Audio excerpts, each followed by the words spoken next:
Every autumn, many birds fly away from their nesting places to spend the winter in warmer regions and return back in spring. People have known about the seasonal migration of birds for a long time. Flying birds signaled the approach of icy cold and snow. In spring, Stone Age people looked forward to the first flocks of migratory birds as a sign of the approaching warm days. The ancient Egyptians considered white ibises sacred. Their arrival meant the impending flood of the Nile and the beginning of agricultural labor. In the oldest European poem, the Iliad, there is a story about a battle between migratory cranes and the inhabitants of Central Africa, the Pygmies. As a flight of wild fowl or cranes that scream overhead, when rain and winter drive them over the flowing waters of Okeanos, to bring death and destruction on the Pygmies, and they wrangle in the air as they fly. Homer, who, according to legends, was a blind Eidos, storyteller, professional performer of epic poems in ancient Greece, is thought to be the author of the Iliad. This poem tells about a siege by Greek troops of the capital of the Trojan kingdom, the city of Ilion, now known as the town of Troy. The Greeks were only able to conquer Troy with the help of cunning. They sent their gift to the city, a wooden Trojan horse, inside which their warriors hid.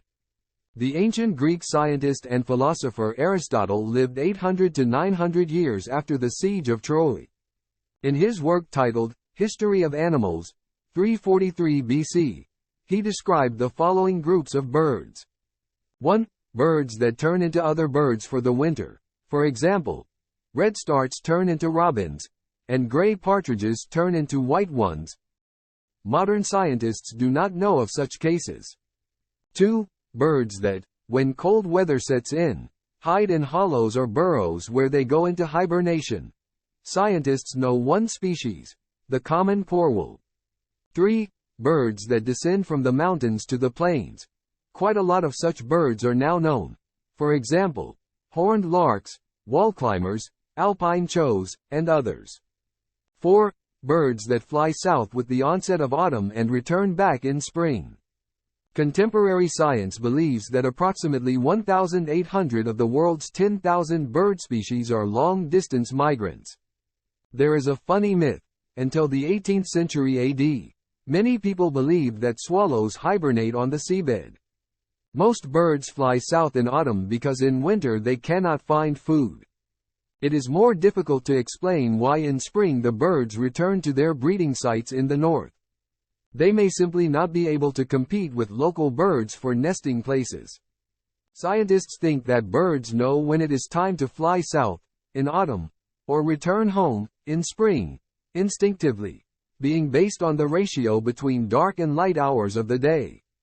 Most large birds migrate in flocks, often forming a V-shaped wedge. This arrangement reduces the energy consumption of the flight. Scientists cannot say for sure how birds find their way.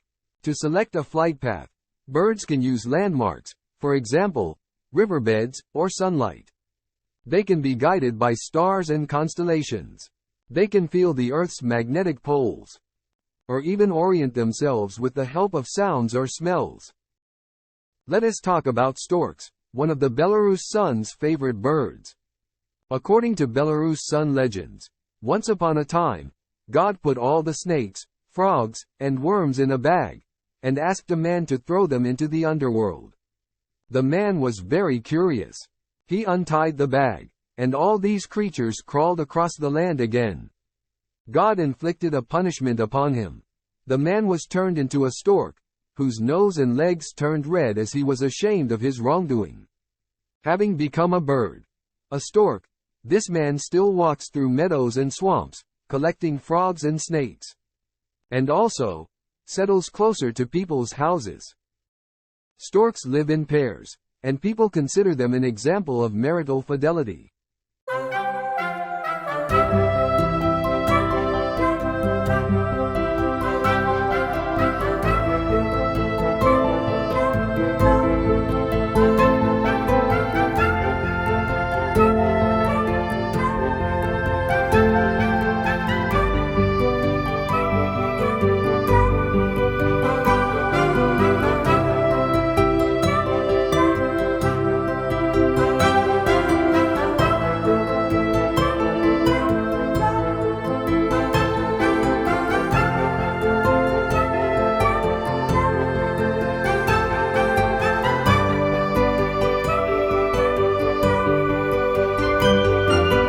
According to Bulgarian legends, the stork has a friend, the swallow.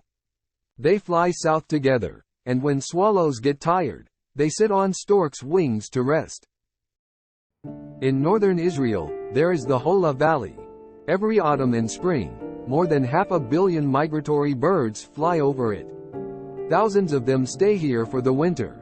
These restored wetlands are one of the best places in Israel to see cranes, pelicans, storks, and other incredible 400 bird species.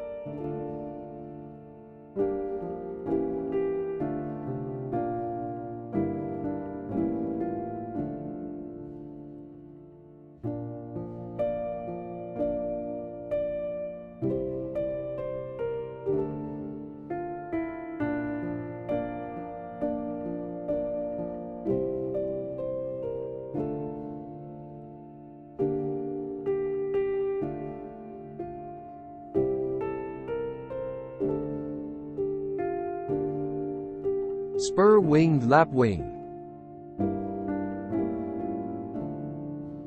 Bubulcus ibis. Purple heron.